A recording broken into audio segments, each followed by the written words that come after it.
Welcome back to another World's Best Gardens. This time we're looking at Versailles. This is a garden just outside of Paris in a town called Versailles, and this is the Palace of Versailles gardens that we're particularly going to look at. Versailles was constructed by Louis XIV, also called the Sun King, and he employed a couple of architects, Louis Louveau, which was the first one, and Mansart, which was the second one. He finished it off. And the gardens themselves were done by André Lenoir and started in around about the 1660s. So you've got 2,000 acres here. It was based on swamp land full of mosquitoes. And there's some other gardens that Lenoir also was part of. This is another one just outside of the Louvre, and that was the Tuileries. So we lined up, and it was about €12 to see the gardens. And as you can see from this aerial shot, these symmetrical gardens really do look good from looking down on top of them. And that was the central axis there, so the whole thing had a very formal geometric design along a central axis. One of the most impressive gardens is the orangery, and this is where you've got lots of citrus that are placed out over the summer months, and then during the winter they will be put away in the glass houses so they don't get frosted.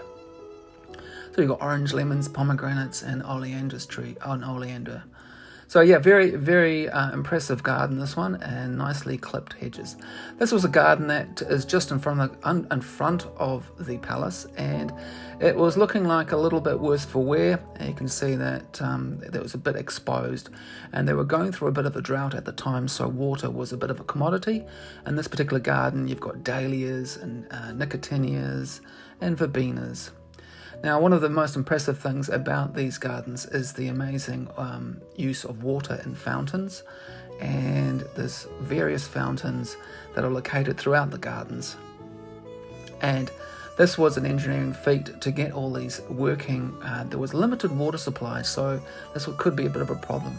The plants that are quite often used around the gardens are box hedging and clipped yews.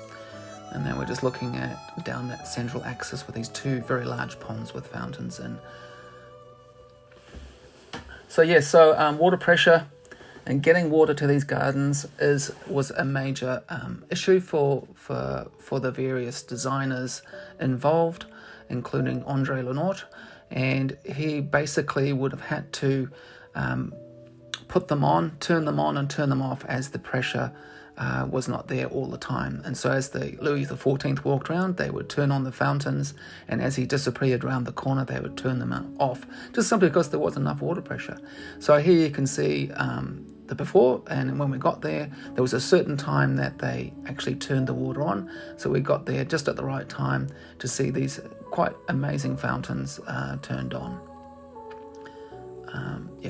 So this is another view from around that particular area, and as you can sort of see, the view goes on for miles. Some very nice little statues, not little statues, but some little Greek statues that are placed around the gardens, along with lions and various ponds and fountains. This was quite a nice part to the garden. It's a little bit to the side, and these gardens were better maintained. And you can see the box hedging looks a lot better, and we've got lawns, and so these particular gardens were quite nice to walk around, and a little bit more protected, because this is like a bit of a step down to these gardens, so that we weren't getting exposed to the wind so much. So we've got some rudbeckias in there, and some argyratum, and some cosmos, different plants there that are just adding a bit of phlox as well. Again, this fountain wasn't going, so they have to decide which fountains they want to put on at any particular time. This was looking down one of these avenues down here, and you can see these fountains are sort of almost going up and down in a bit of a pattern. So throughout the gardens, they've got a bit of classical music going.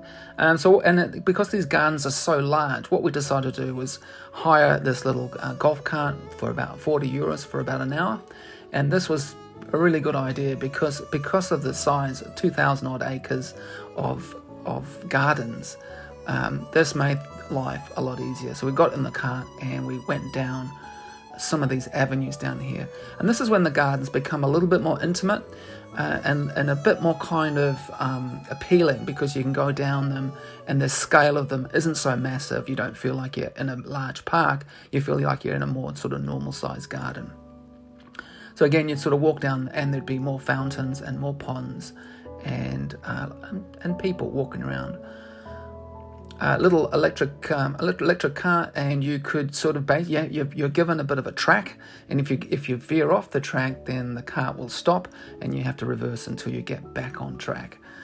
And so now we're down at this fountain down here, the Apollo fountain. The Apollo fountain seemed to be absent of the actual sculpture, so I'm not sure if they were going away for renovation at the time, but there was no fountains happening at that time. So you can see this is looking now back to the palace and down the avenue, and we've come quite a way.